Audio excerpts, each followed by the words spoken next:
Allez, pas de record pour l'homme dont on va parler maintenant. Il a pourtant été le premier à lancer une discipline spectaculaire et dangereuse, le parapente.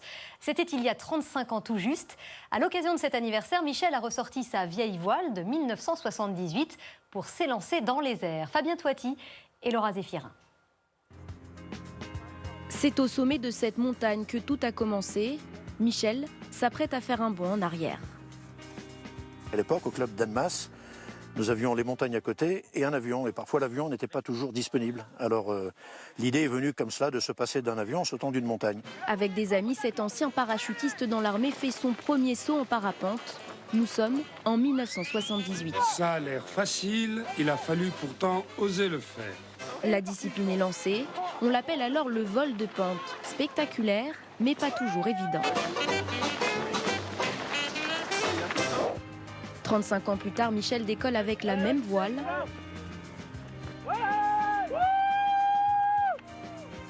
Déjà 15 000 sauts pour le pionnier de 67 ans qui a créé la première école de parapente au monde. Aujourd'hui, son fils Erwan a pris la relève et désormais, c'est lui qui transmet sa passion. On peut attaquer le parapente à partir de 14 ans, avec dérogation à l'âge de 12 ans. Après, de l'autre côté, pareil, il n'y a pas d'âge. La personne qui a un minimum de physique, elle peut très bien commencer. Moi, j'ai déjà eu des élèves qui avaient 70 ans et qui commençaient le parapente. Qu'est-ce que vous ressentez avant le départ? C'est une sensation d'extase, de peur mélangée avec... Il n'y a pas de mots pour ça.